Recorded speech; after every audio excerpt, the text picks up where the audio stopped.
नमस्ते विद्यार्थी मित्रांनो, मी अरुणा सोमनाथ पारके, B.Ed द्वितीय वर्ष, ज्ञान आणि अभ्यासक्रम आणि अभ्यासक्रमापलीकडील भाषा, पेपर क्रमांक 202 हा प्रश्न जो आहे अभ्यासक्रम आणि पाठ्यक्रम यातील फरक. विद्यार्थी मित्रांनो, पहिल्यांदा आपण अभ्यासक्रम आणि त्यानंतर पाठ्यक्रम याच्या व्याख्या, त्याचे घटक, अर्थ, व्याप्ती, रचना कोण करतं, त्याचं स्थायित्व जे आहे, उद्दिष्ट, त्याचे उदाहरणं आणि समाविष्ट घटक यांचा अभ्यास करणार आहोत. तर प्रथमतः विद्यार्थी मित्रांनो, अभ्यासक्रम ही जी व्याख्या आहे ती शिक्षण संस्थेने दिलेल्या अभ्यासाच्या संपूर्ण चौकटीचा एक भाग असतो. यात केवळ विषय आणि त्यांची रूपरेषा नसून त्या शिक्षणक्रमाशी संबंधित सर्व घटकांचा समावेश त्याच्यामध्ये असतो. ही झाली अभ्यासक्रमाची व्याख्या. त्याचबरोबर पाठ्यक्रम. आता पाठ्यक्रम म्हणजे काय, तर पाठ्यक्रम म्हणजे अभ्यासक्रमाचा एक उपघटक असतो. हा विशिष्ट विषयाच्या मर्यादित संकल्पनेशी संबंधित असतो आणि त्यामध्ये त्या विषयाचा तपशीलवार अभ्यासक्रमामध्ये दिलेला असतो. आता याचे आपल्याला घटक पाहूयात. आता घटकमध्ये काय येतं, तर अभ्यासाचा उद्देश. अभ्यासक्रमामध्ये पहिल्यांदा काय येणार आहे, अभ्यासाचा उद्देश आणि ध्येय, विषयांची व्यापक रूपरेषा, शिक्षण पद्धती कोणती आणि मूल्यांकन पद्धती कोणती, सहशैक्षणिक उपक्रम अभ्यासक्रमामध्ये घेतात का. तर पाठ्यक्रमामध्ये आपण पाहणार आहोत तर त्या विषयाच्या ज्या संकल्पना आहेत, ज्या विषयाचे धडे, उपविषय जे आहेत, लेखन काम आहेत, प्रकल्प आहेत, अध्यायाची क्रमवारी कशा पद्धतीने केलेली आहे ते पाहणार. त्याची व्याप्ती,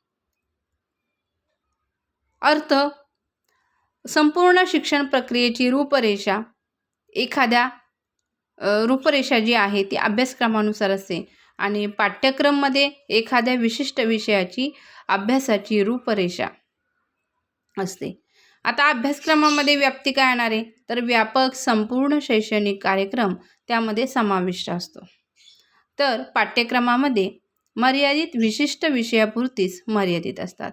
तर रचना कोण करतं, तर शिक्षण मंडळ, विद्यापीठ किंवा शैक्षणिक संस्था. तर पाठ्यक्रमामध्ये कोण करतं, तर संबंधित शिक्षक जे आहेत, परीक्षा मंडळ जे आहेत ते काय करत असतं, रचना करत असतं. त्यानंतर आपण पाहूयात त्याचं स्थायित्व जे आहे. आता स्थायित्व काय, तर तुलनेने अभ्यासक्रमामध्ये ते तुलनेने एकदम दीर्घकालीन असतं. तर पाठ्यक्रमामध्ये दरवर्षी किंवा प्रत्येक सत्रानुसार बदलू शकतं. अभ्यासक्रमामध्ये उद्दिष्ट काय असतं, तर विद्यार्थ्यांचा सर्वांगीण विकास घडवायचा असतो. तर पाठ्यक्रमामध्ये विशिष्ट परीक्षेसाठी विद्यार्थ्यांची तयारी करून घ्यावी लागते.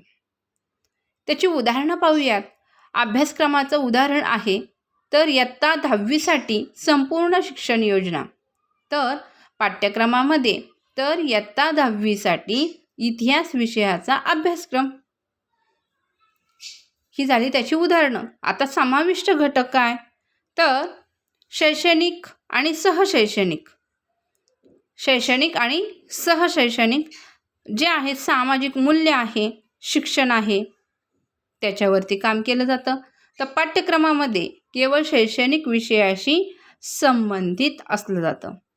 आता अभ्यासक्रम म्हणजे काय, तर अभ्यासक्रम म्हणजे एक व्यापक आराखडा आहे जो शिक्षणाच्या एकूण उद्दिष्टावर लक्ष केंद्रित करतो. तर पाठ्यक्रम म्हणजे त्या अभ्यासक्रमातील एक घटक जो आहे, तो घटक जो विशिष्ट विषयाच्या शिकवणीवरती लक्ष केंद्रित करतो. तर विद्यार्थी मित्रांनो, आज आपण पाहिलेला आहोत अभ्यासक्रम आणि पाठ्यक्रम यातील फरक. धन्यवाद.